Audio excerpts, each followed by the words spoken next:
ഒരു ചെറിയ ബിരിയാണി കഥ പറയാൻ വന്നതാണ് കേട്ടോ. ആദ്യത്തെ ബിരിയാണി എന്നാ കഴിച്ചതെന്ന് ചോദിച്ചാൽ എനിക്ക് അത്ര വലിയ ഓർമ്മയില്ല.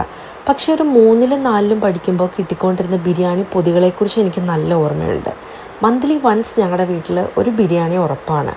അത് അച്ഛൻ കൂടുതലും റെസ്റ്റോറൻറ്റിൽ കൊണ്ടുപോയല്ല വാങ്ങിച്ചു തരിക, 5 പൊതികളായിട്ട് വീട്ടിലോട്ട് വരികയാണ്. അപ്പം ഞാനും അമ്മയും അച്ഛനും എൻ്റെ ചേച്ചിയും ബ്രദറും ഞങ്ങൾ 5 പേരും കൂടെ കുളിയൊക്കെ കഴിഞ്ഞ് വൈകിട്ട് ഡൈനിങ് ടേബിളിൽ ഒന്നിച്ചിരുന്ന് കഴിക്കും.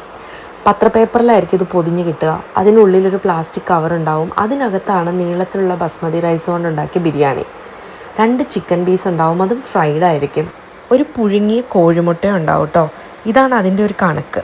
അപ്പോൾ അത് തുറക്കുമ്പോൾ തന്നെ ഒരു നല്ല മണമുണ്ട്. അപ്പോൾ എൻ്റെ മനസ്സിലെ ഐഡിയൽ ബിരിയാണി എന്ന് പറയുന്നത് അതിപ്പോൾ ഫിഷ് ആയിക്കോട്ടെ, പ്രോൺസ് ആയിക്കോട്ടെ, ചിക്കൻ ആയിക്കോട്ടെ, അത് ഫ്രൈഡ് ആയിരിക്കണം. അതാണ് എൻ്റെ ഒരു ഐഡിയൽ ഒരു കോൺസെപ്റ്റ്. അപ്പോൾ ഞാൻ എപ്പോഴും ഉണ്ടാക്കുമ്പോൾ അത് ഫ്രൈ ചെയ്തേ ഉണ്ടാക്കാറുള്ളൂ. അപ്പോൾ ഇന്ന് ഞാൻ ഉണ്ടാക്കിയ പ്രോൺസ് ബിരിയാണിയും പ്രോൺസ് ഫ്രൈ ചെയ്തിട്ടാണ് ഉണ്ടാക്കിയത്. അത്യാവശ്യം നല്ലൊരു കോൺഫിഡൻസ് ഉണ്ട് എനിക്ക്, എന്ത് ഫുഡ് ഉണ്ടാക്കിയാലും മോശമല്ല എന്നുള്ളത്. അപ്പോൾ അത്രയും സ്നേഹത്തോടെയും കോൺഫിഡൻസോടും കൂടിയായിരിക്കും ഞാനൊരു ഫുഡ് ഉണ്ടാക്കി മറ്റൊരാൾക്ക് സെർവ് ചെയ്യുക.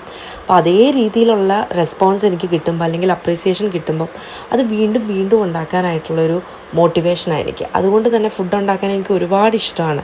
സോ ഈ ബിരിയാണി അതേ സ്നേഹത്തോടു കൂടി എൻ്റെ വീട്ടുകാർക്ക് ഞാൻ വിളമ്പി. എല്ലാവർക്കും ഒരുപാട് ഇഷ്ടമായി.